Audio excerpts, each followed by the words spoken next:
va bien, tout va bien. Super. Juste avant de démarrer, Patrick, est-ce que vous pouvez me signer ça, s'il vous plaît? Si ça C'est vous une embête. décharge? Non, c'est un petit contrat parce que comme il vient tous les 2 mois, Thierry, maintenant on a eu l'URSSAF sur le cul, on est obligé de le... C'est vrai, je vais être salarié. Vous prenez pas de risque. Il faut une vanne, mais il y a quand même marqué 0, quoi. Non, Tu vois ce que je veux dire? Alors on mis va un marquer contrat. 6 000 € l'heure. Hein, voilà. Ok, je signe. Non mais sérieux, une vanne à 0 €, ça. Ça a toujours été mes tarifs. Hein. Non, mais... C'est ça. Non. Alors du coup, on va prendre rendez-vous tout de suite. Alors dans 15 jours, non, on est complet. Dans 3 semaines aussi. On a un petit créneau la semaine prochaine. Oui. C'est pas... Non, mais c'est qu'il a de l'actu tout le temps. Donc on peut faire un petit FaceTime. Oui. 1 minute, comme ça, le bilan carbone de la promo est bon. Comme ça, on fait ça? Ok. Voilà. J'ai énormément d'affection pour Patrick. C'est vrai, j'ai fait une émission il y a 6 mois sur François qui s'appelait On refait le sketch. Et il y avait plein d'humoristes. Il y avait Alex Vizorek, etc. Et on reprenait des gens qu'on aimait bien. Moi, je me suis permis de reprendre Patrick. J'ai fait le sketch de Elle fait la gueule. Et ça marche, ça cartonne tout le temps. J'ai juste fait une petite adaptation. Vous allez comprendre pourquoi. Pour la Saint-Valentin, ça va. J'ai compris le truc. J'ai essayé de me rattraper. J'ai offert un cadeau plus féminin. Je lui ai offert un lifting. Elle a fait la gueule. Elle m'a dit, mais c'est comme si moi je t'offrais des implants. Mais la méchanceté de cette femme. Des implants, mais des implants, ma grande, faudrait déjà que je perde mes cheveux pour ça. Bon, ça marche mieux quand c'est Team Seed qui fait cette vanne. Je vous l'accorde, c'est pas... Non, ça c'est... Non, Merci beaucoup. Ça me touche vraiment. La méchanceté de cette femme. Ah, la méchanceté de cette femme. La méchanceté de cette femme. Bon, en tout cas, Thierry, c'est incroyable. Ce soir, tous les invités sont liés. Jonathan Lambert a travaillé avec Laurent Ruquier, comme Yann Moix qui travaille actuellement avec Laurent Ruquier, qui a fait un film où jouait Franck Dubosc. Franck Dubosc qui réalise le film dans lequel est Alexandra Lamy. Nadia, bonsoir. Alors...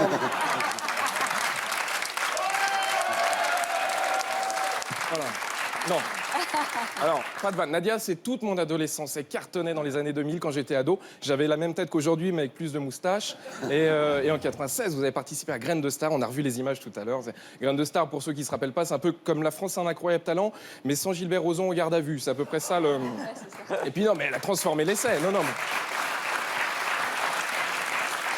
Elle a cartonné après Graines de Star, parce qu'il y en a plein qui sont un petit peu tombés dans l'oubli, qui ont galéré. Sandy Valentino, les Poetic Lovers, Laurent Boyer, c'est pas simple pour tous ces gens-là. Deuxième invité, Thierry, quand elle fait une fiction sur TF1, elle fait les mêmes audiences qu'un match de l'équipe de France de football. C'est Alexandra. Ah ouais. Un petit match. Un petit match à 8 millions quand même. Oui, un petit match à 8 millions. C'est énorme. Quand même. C'est Alexandra qui vient pour le dernier film de Franck Dubosc qui s'appelle Tout le monde debout. Voilà, ça raconte l'histoire d'un homme qui se fait passer pour un handicapé pour séduire une nana qui, elle, est vraiment handicapée. Donc, c'est fou ce qu'on est prêt à parfois faire par amour pour les femmes. À côté de Tariq Ramadan et de sa sclérose en plaques pour éviter la prison, c'est rien. Mais enfin, là, c'est quand même très impressionnant. Non, mais... Alors, Tout le monde debout, vous jouez une paraplégique dans la fiction de TF1 qui s'appelait Après moi le bonheur. Vous incarniez une femme atteinte d'un cancer. Comment ça se passe avec votre mutuelle, Alexandra? C'est une très bonne mutuelle. Hein. Ah ouais. Alors attention, parce que les handicapés ont beaucoup d'humour. Je vois déjà le truc arriver, dérapage chez Ardisson. Non, on peut rire des handicapés, Patrick en rigole. Voilà, mais on peut en rire, mais uniquement dans les grands magasins.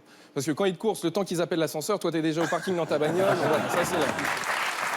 Et Alexandra qui va inaugurer son double au musée Grévin le 9 mars prochain. Ça, c'est extraordinaire.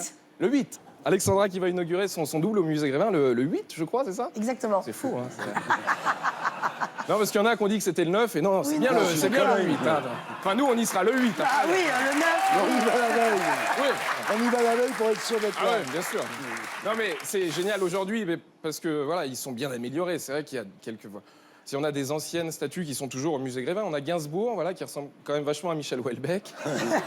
Jean Reno, on dirait Steve Jobs. Et Sylvie Vartan, c'est terrible. Ah non, ça c'est les autres. Oh non, ça c'est la vraie. Ça c'est pas bien. C'est pas bien de faire ça. Pardon, je m'excuse. Thierry, notre invité suivant ne sait pas faire une phrase courte, donc quand il y a la queue dans une boulangerie, il y a une chance sur 2 pour que ça soit lui qui demande du pain. C'est Yann Moix, mesdames et messieurs. Yann Moix, écrivain, cinéaste, chroniqueur, voilà, on va pas se mentir. Ce soir, c'est le cerveau du groupe. Si on fait un Trivial Poursuite, moi, je veux Yann Moix dans mon équipe. Voilà, Yann Moix, 3e et dernière saison dans On n'est pas couché. Ouais. Cette année, vous êtes en équipe... Non, pardon. Vous êtes en binôme. Non. Vous êtes à côté de Christine Angot. Non, on ne fera pas de vanne sur Christine Angot. Non. Elle n'est pas méchante, Christine Angot. C'est juste que comme la dernière fois qu'elle a fait un compliment, on était encore en francs, du coup ça facilite pas les choses, mais c'est... Non, ce soir, Yann Moix qui vient parler des migrants. Voilà, vous avez fait un film qui va sortir sur Arte au mois de juin, c'est ça? Voilà, qui va s'appeler Recalé. Voilà, c'est le nom du documentaire, c'est Recalé, voilà. Ouais. Ça a failli s'appeler Migrants mais pas petits, mais bon, voilà, après ils ont... C'est Ruquier qui lui fait ses titres. Non, c'est un film sur les migrants à Calais. Il n'a pas été déçu, Vincent Lindon, de ne pas être dedans? Non, c'est pas... Non, mais il y a une grosse thématique ch'ti en ce moment dans les médias, Thierry, parce qu'il y a Yann qui vient parler des migrants, il y a Danny Boone avec la ch'ti de famille, voilà, sauf qu'ils ne font pas confondre, hein, bien entendu, il y a ceux qui ne savent pas parler français et les autres, c'est les migrants. Donc ça, vraiment, faut pas... Non. Et pour terminer, monsieur Jonathan Lambert, s'il vous plaît. Il y a son spectacle, et puis vous l'avez pas dit Thierry, il est toutes les semaines dans Quotidien, sur TMC. Je vais faire de la pub pour la concurrence. Ben non, mais la chronique est vachement bien. Il s'imagine 200 ans après, en 2218, pour voir ce qu'on retiendra de l'invité. Voilà. Jingle.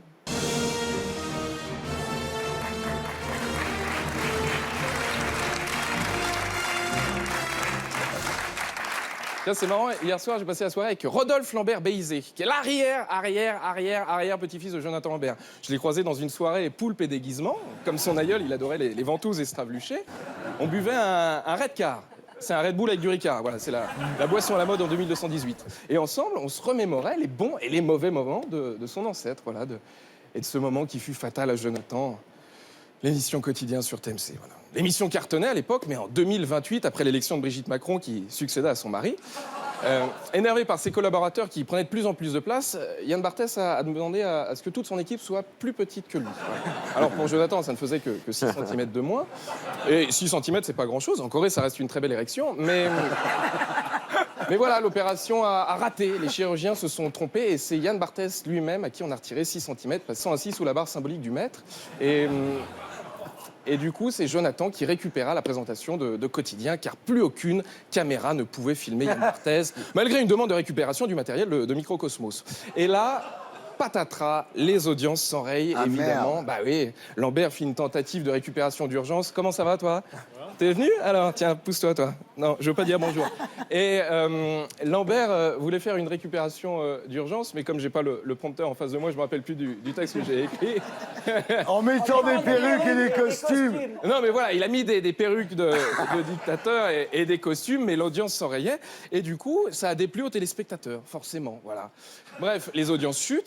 Après 4 ans de galère, Laurent Wauquiez le reprit dans On n'est pas couché.